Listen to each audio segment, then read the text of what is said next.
This was the last of Bobby Unser's 3 wins at Indy. He won the 500 in '68, in '75, and again in '81. Indy racing legend Bobby Unser and a friend were examined and sent home from a New Mexico clinic today after surviving 2 extremely cold nights in the wilderness. They were stranded Friday when their snowmobiles broke down.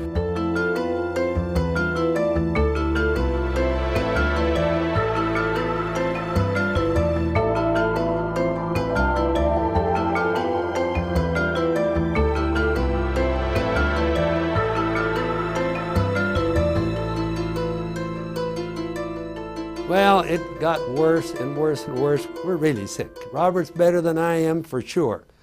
But by then, I'm vomiting blood. So I knew that I was getting pretty sick. And Robert was so tired, he had accepted death. That's a terrible thing to say, but he leaned up against a tree and couldn't go anymore.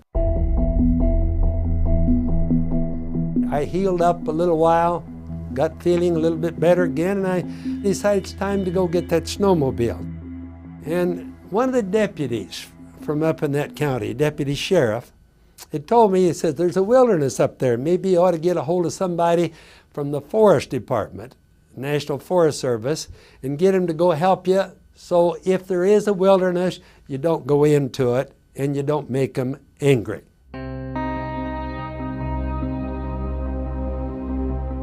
That same guy that we met down in Albuquerque calls me up the next morning and says, I got a couple of National Forest people down here.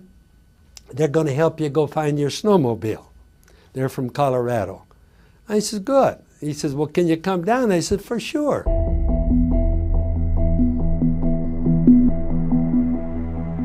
So I go down there and Charlie baits me. This went on all afternoon, way after 5 o'clock before we got out of that meeting.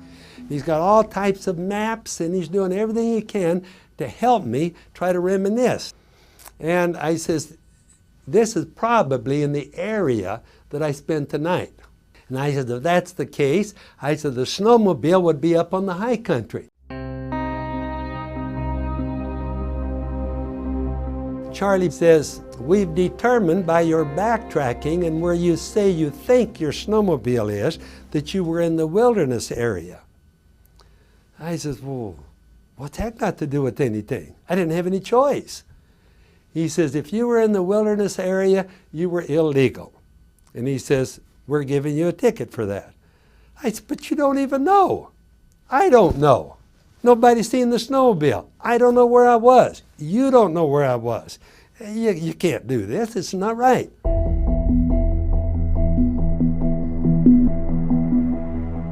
And then they introduced themselves as being police officers for the National Forest Service. And of course, by then, you can't believe how red in the face I must have been. They're really trying to hurt me then. And it's really connived.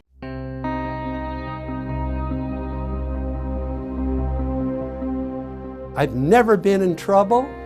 I mean, I'm as clean a person as you could ever have. And yet to take a person like that and threaten to throw him in jail, ruin his career, and do everything because one man has the power and his boss is bragging about how they're going to get Bobby Unser in jail. And they're going to make an example out of him. When we got way into the court deal, the judge says, I'm going to have to prove my innocence. They are not going to have to prove that I'm guilty. Well, we didn't go to court with that in mind. That our case was based on the fact they have to prove that I knowingly went into the wilderness, if I was in the wilderness. To this day, they never proved that my snowmobile was in the wilderness. The Mountain States Legal Foundation was backing me and helping me a lot, and they found all the faults that the judge had that he did wrong, and didn't make any difference in the Court of Appeal. So then from then, they took it, or we all took it, and went to the Supreme Court of the United States. It was estimated that the federal government spent right around $1 million in their total prosecution. My guesstimation would have been that totally in our deal between the Mountain States Legal Foundation and Bobby Unser, the total cost was probably up around $700,000, $800,000.